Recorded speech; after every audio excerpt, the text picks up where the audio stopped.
Welcome to Between Heaven and Earth Healing Arts podcast, where we delve deep into the ancient practices of our ancestors and explore new innovative health technologies. I'm your host, Michelle, and today we are highlighting the healing art of herbalism. Joining us today is a very special guest who is here to guide us with her expertise into the rich heritage of plant medicine.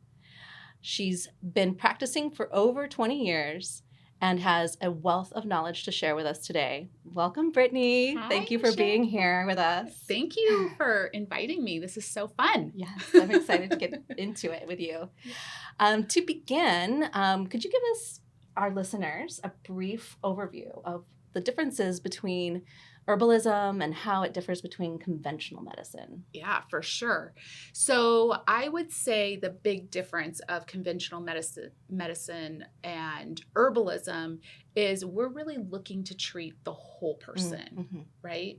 Like many times you go to a doctor and then you have to go to the heart doctor, the kidney doctor, every little separate piece, but really we are whole. Right. And so herbalism takes into account the whole person and what's out of balance. So I would say conventional medicine is more of sick care, not health care. More compartmentalized. Yeah. And really what people want is more of healthcare. Like, how do I not get into this situation, turning 40, 50 years old, and how did I get here? And so we need more healthcare. The benefit of conventional medicine is if something did happen horrible, like, an emergency situation, like I got in a car accident or something, they shine bright on that situation. I'm not going to just go take an herb if, I broke my leg. Oh, yeah. I think I want to go to the hospital, get that reset or whatever, But where herbal medicine is so fantastic is to keep us healthy or to help restore our health and our homeostasis in our body. Awesome. That's great. Yeah. That being said, can you share some insights into how certain herbs promote healing? Oh, absolutely. So herbs really go into the body and help balance out the body, whether that be with minerals, like we talk about alfalfa or nettles or something like that, or we talked about plants like adaptogens that have been used for thousands of years to help strengthen, nourish the body, nourish the immune system. So we're really not putting in like hormones or a direct action like this herb is going to, put in progesterone or estrogen. What we're doing is we're nourishing the endocrine system so that the hormones balance out for what the body needs or can handle. Right. If that makes sense. Absolutely. Yeah. Okay. So in incorporating herbs into our daily lives, what are some suggestions that you have for our viewers and our listeners? Yeah. So there's a couple of different things that I think about is when people come into Desert Sage. So I own a retail store. And so a lot of times people come in and I say, well, how would you take the herbs, right? So there's different ways. You could do it with a tea, which is using the plants and extracting the constituents with water. You could do an extract, or if anyone has seen little tinctures with the little dropper bottles. And so that has been extracted with either a blend of water and alcohol or glycerin, or you could do herbal capsules. So the best thing is what's not going to sit on your shelf and you're actually going what to you're going to use. So, right, people love the ideas of tea, which I think that's our first, gentle step of herbal medicine. But if you're not a tea drinker or you don't like flavors like that, you could have a tea sitting on your shelf forever, but it's not going to help your stress or anxiety or strengthen your immune system or support detoxification sitting on the shelf. So I think that's where, as a consumer, you want to make sure that we're treating you the way that is actually going to get into your body and nourish your body, and that you're taking it on a regular basis, because usually it's not just like, oh, I took 1 cup of tea and now all of my health concerns are covered, So herbs are going to be more nourishing and take more time. Yeah. And again, these herbs and the different ways that you've just described how we can interact with them and use them in our daily lives. They are little molecules right? That the body interacts with and in order to create an effect or to support a more healthy regeneration of each of the body's systems. Yes. Right. Absolutely. And so the cool thing is that our bodies know how to absorb them, right? They've been given to this planet, and they're like food, you know, it's just like eating spinach or a salad or a soup that has lots of vegetables in it. Herbs are like vegetables, nutrition. And so our body resonates with it. It knows what to do with it. Whereas pharmaceuticals, the body doesn't really know what to do with it. Even considering supplements, a lot of the supplements, the body doesn't know what to do with it. I always say there's not little vitamin C pills hanging on trees, right? We have citrus fruits or kiwis or in Ayurvedic medicine, amalaki, right? So our body knows how to utilize it, change it, and actually take it up. I love that. And so that's the beauty of herbs and how they work so differently than even pharmaceuticals or even some supplementation, you know? Really well said. Thank you for that. Yeah. Are there any common misconceptions that you encounter as an herbalist? So I would say this is my pet peeve. We now have the TikTok. Oh, TikTok herbalism. TikTok, the Instagram, the Google, right? So I see a lot more of those misconceptions coming into the actual retail part of the store because everyone is Googling or watching social media.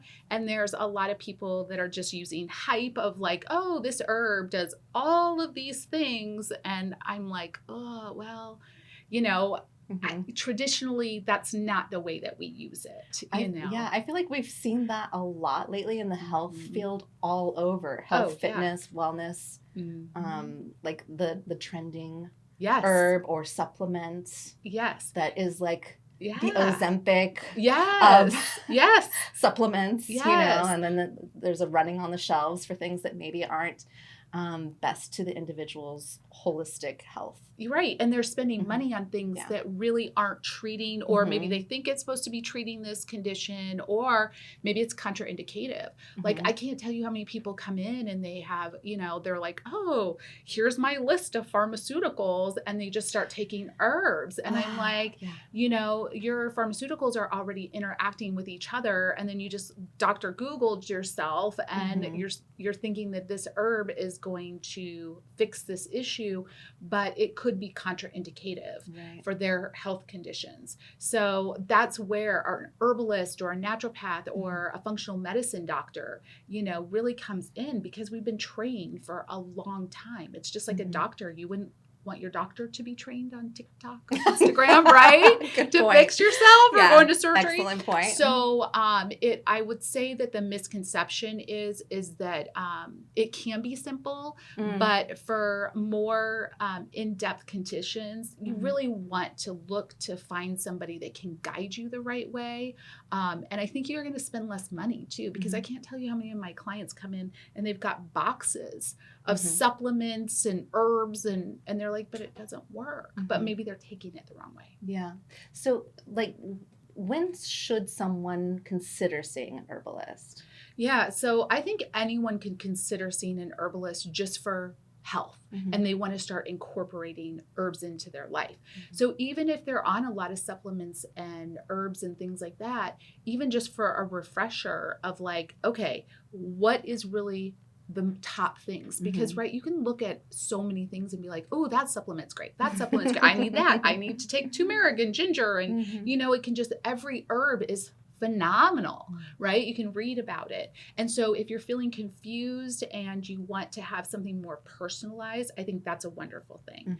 I think if you're dealing with a chronic illness or, you know, like asthma or not sleeping or, you know, an autoimmune, even if you're working with a doctor, a lot of times we can put things together even just to support what the conventional medicine is doing, maybe just to support the liver, right? Because maybe you're taking pharmaceuticals that are actually hard on the liver and the kidneys. And so incorporating those things together can be very, very powerful and work together so that you don't have the damage that maybe just the pharmaceutical is. But I would say you probably want to work with somebody that knows what they're doing, not just from, the internet. Yeah.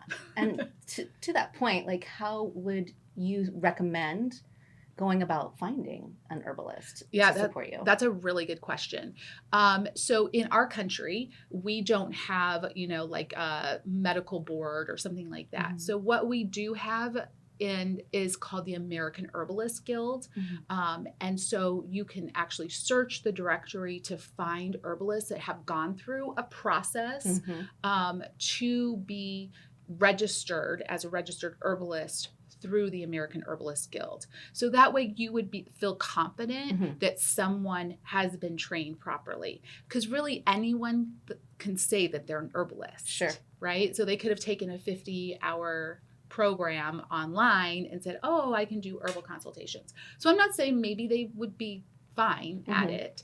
But if you are feeling like you want to make sure that you are getting a qualified herbalist, that's where I would go to. And you can search it through the state and things like that too. And then a lot of times too, we're doing things online a lot. Yeah. So a lot of herbalists will just do Zoom calls and things like that. Yeah. So with the American Herbalist Guild, what are the requirements? Like, what kind of training or intensity or duration does your average qualified recognized herbalist go through in comparison? Well, and it brings me to an interesting point. So when the American Herbalist Guild decided, how are they going to put this together? The interesting thing is they couldn't just do like a test, passing your boards, right? There's a test because it's like, okay, the liver does this and the pharmaceutical drug acts on this pathway. But all herbalists are trained so differently. So you could have an herbalist that was trained in Peru. You could have an herbalist that's trained in Arizona, like myself. See. Yeah. You could have an herbalist that's trained from a TCM perspective, which is traditional Chinese medicine. Or Ayurvedic. Or a combination. Yeah. So, right? So for a trained traditional Chinese medicine herbalist compared to me that's a Western herbalist, that test, right, might be totally weird, because I might not know about how the TCM the philosophy works, aspect of it, or the theory. herbs that they use, because there's so many herbs from different places. So what they've had to do is you have to take an herbal program. So part of it is they will look towards what herbal training you've had. So usually the training would have to go over 150 herbal plants. So so for a traditional herbalist, they may go over very many different herbs than a knowledge of a Western herbalist. Sure, not the same 150 herbs per se.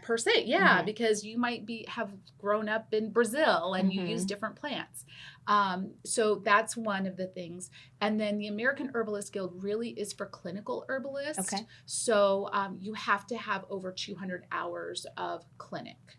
So how you get practice, that? Practice. So a lot of times my herbal students, because I teach at an herbal school, they're well educated. They can do an herbal consultation, but they're going to have to get those hours underneath them to actually go into the American Herbalist Guild to get a certification. I see. So sometimes, like for me, when I first started, I had my mentor kind of look over my things. And that's what I do at my store too, is I hire herbalists and then I mentor them. So they've taken their whole program, but I mentor them through their clients and things to make sure that everything seems to be, good, and that they're on the right track and they're using the right herbs, or if they can ask me questions. So it's kind of that old school thing of mentorship. And then they can apply for that after their 200 hours. And then there's some other things, like they do tests and like little you have to prove, they'll give you an example of a client and then you put together a protocol. But protocols could look very different. If you did a protocol and if I did a protocol, you know, because we have different life experience and maybe how we like the herbs or what we've researched recently and things like that. So we are really unique. And I would just say, if you're looking for an herbalist, to really see if you resonate with them. So give them a call. You know, do you like their energy, right? Yeah. Do they seem like they know what they're doing? You know, check out their webpage. Where were they educated from? And I think that, you know, like any practitioner that you're going to meet, you know, like a massage therapist or anyone that's working with you as a team, you want to make sure that you're going to be a team. Yeah, absolutely. You know? Yeah. So that's how I feel. Okay. Yeah. Excellent. That was great. Thank you. All right. So let's see. What else do we have here?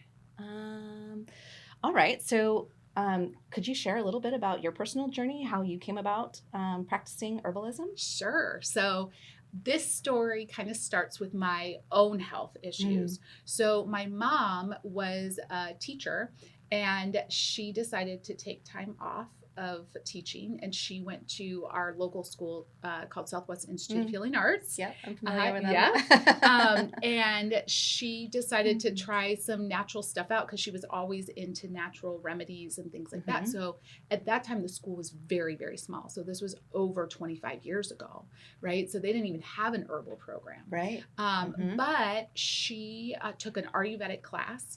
And I was having digestive issues, and I went to the doctor, and they're like, oh, just eat fiber or whatever. So I had more like constipation and, you know, just not feeling good. So anyways, she's like, you should go see my Ayurvedic teacher. He's actually very famous now, and it costs about $5,000 to see him. Yes. Oh, wow. So he was $45 back then. Inflation. Yeah. And it was amazing. So it was a 2-hour session. He did acupuncture. So at that time, he was a naturopath, and he did acupuncture on me. He had a jar of a wall of jars of herbs. Okay. And he just like grabbed them out, put them in a plastic bag, sent me home. I boiled those things for 2 hours, smelled up the house, right? And drank it, but it worked. It was amazing. I was sold. Like I was just like, this is like, it's like coming home. Yeah. So it transformed your internal experience. Oh, yeah. How you felt in your own body and in your own skin. Yeah. Wow. And so I looked into BHEHA, and at that time they did a whole herbal program. And so that's where it all began. And I started there. And then my mom was like, hey, you want to start an herb store? Because she didn't want to go back to teaching. And I was like, wow, okay, well, I don't really like this human resource job that I have in a cubicle. Let's do it. Awesome. And so my herbal teacher, Joanne, it was like, oh, this is my student that does everything opposite, because we started a store, and I literally started school at the same time I was like starting our retail store. So I would leave my mom. I'm like, I gotta go to school. But it was really fun, because then I would go back the next day, and someone of course would come in and ask me a question. And I'd be like, oh, I just studied that last night. Yeah. So it's like a working intensive. Like it was. Yeah. Like, you know, when you go to other countries and you work in the country and in the environment with a special population, and you're getting intensive, you know? Yes, it was exactly like that. How interesting. Yeah, very cool. It was super fun. Yeah, I find it really fascinating. Oftentimes, healers are seeking out healing, and they are inspired to take a journey to help others. So really fascinating. Yeah. Fascinating part of your story. Yeah, yeah. So you opened your herb store with your mother. Yep. While in tandem taking your herbalism course at Southwest Institute of Healing Arts. Yes. Awesome. And so having access to all of the herbs, all of the content, all of the population seeking this out right away. You already mentioned one story. Are there any other memorable stories that you can share with our listeners? Yeah. So I think one of my favorite stories is that this is a basic herb class. So the first class you do is called Foundations. And when I saw all these people sitting here, which one is a very good friend of mine still, but like they were all like, oh, my grandmother, used to give me herbs, and I grew up on a farm and all of these things. And I'm sitting there like this going, oh, I can't be an herbalist. Only good herbalists come from herbalists, and so I felt like a lot of shame almost, and so anyways, I'm like, why am I so attracted to this? Because I knew that in my soul, like this is like I had found home. Yeah. So something that really ran deep to your core. Yes. And so then later on down the line, stories came out because I was in my early 20s when I was doing this. Okay, now I'm 50. Aren't you? I'm like 50. No. 50. Yes. Aren't you just 30? I wish. Yes. It's the herbs. So I started talking, we had stories coming out about my family. And what I found out is that my great grandparents on my mom's side, so my great grandfather and my great grandmother worked together and delivered babies. Oh, but really? back then you had to travel to deliver babies, right? And so it was all natural. And so basically I came from midwives, right? Or mid-man, I don't know. Yeah. But that's what they did is there were stories of them because they grew up in Ohio, or they were in Ohio, walking across the snow to go deliver a baby. And so what I realized is even back then I knew I wanted to have my kids at home. Okay. And so I did have home births, but it was like, I think it's like in that generational cells of like, it feels safe for me to have babies at home. Like it doesn't have to be from a hospital kind of place. And then I also found out that my great uncle, he ran a pharmacy, but back then the pharmacies had herbs. And so that was the pharmacy. Yes. And he would blend herbs for my aunt's cramps, menstrual cramps, when she was like 10, 11, 12 years old.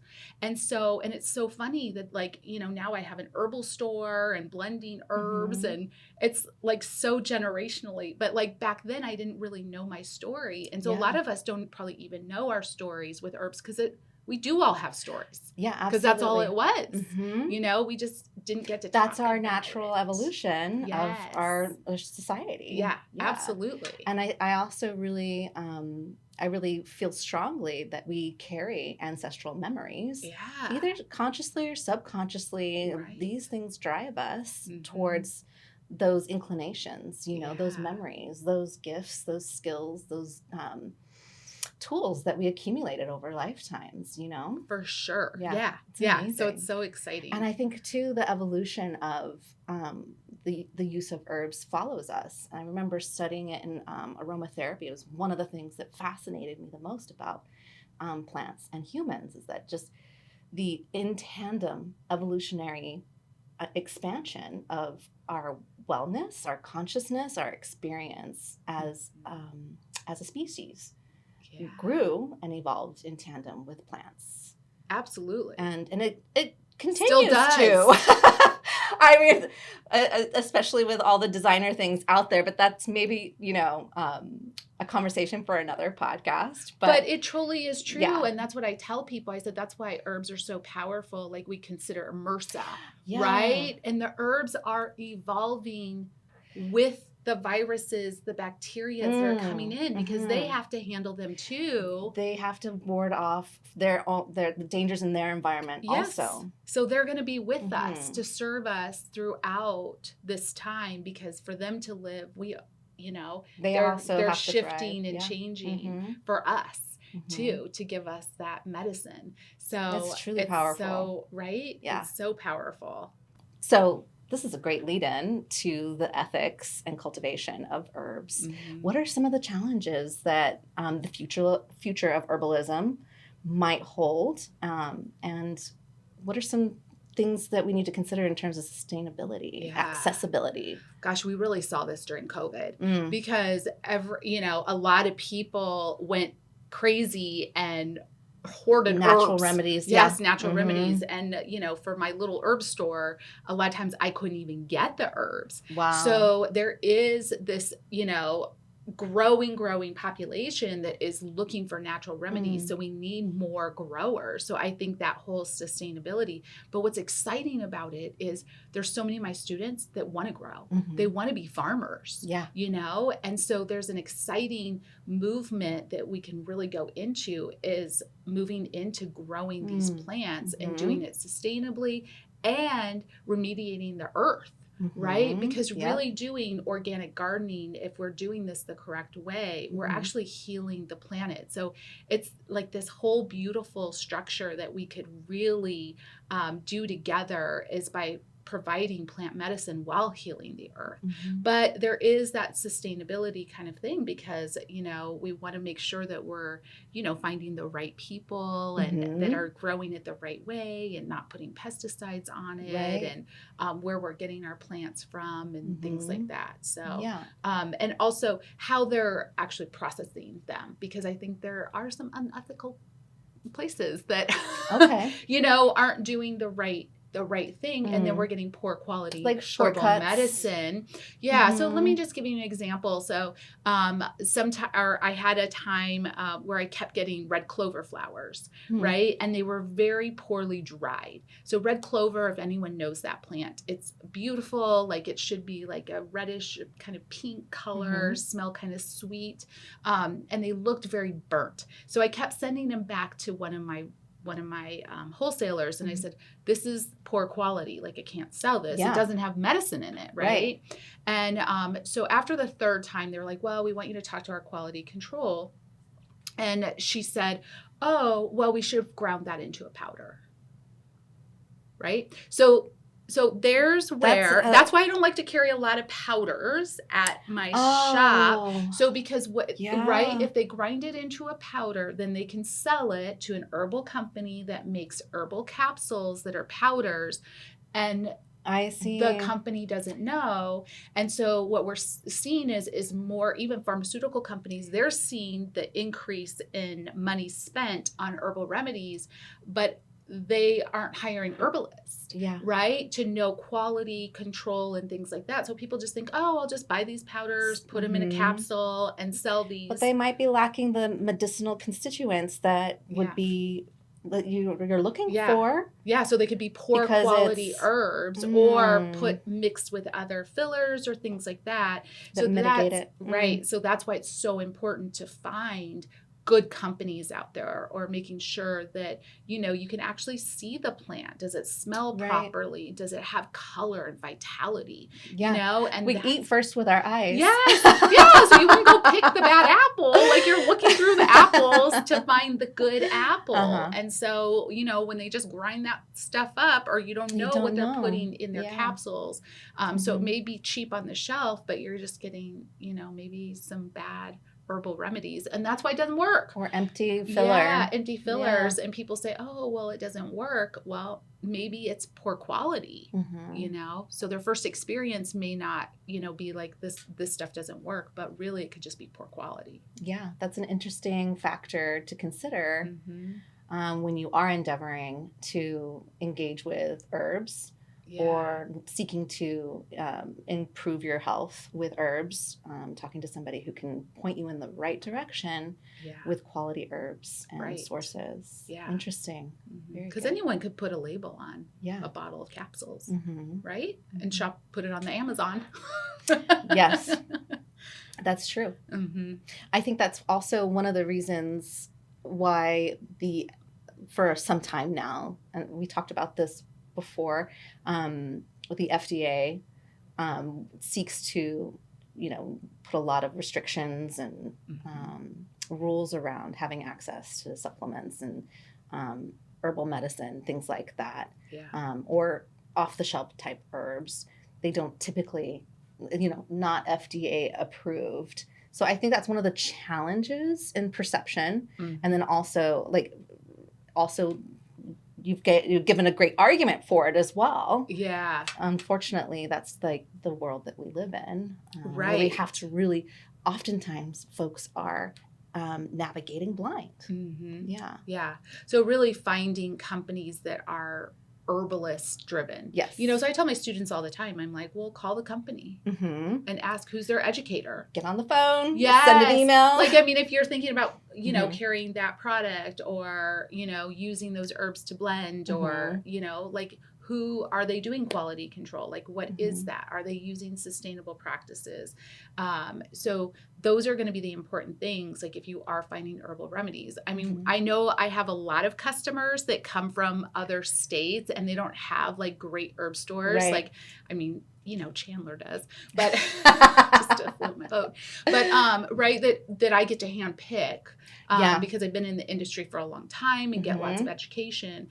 So they are more, have to go to Amazon, but you could still do your due diligence of like finding herb companies that grow their plants and things like that, and then order from those companies, or finding a local herb store that has, an herbalist or someone that's been in the industry for a long time, and they really know, because good herbal companies educate us on their products and how they're processing them and testing them.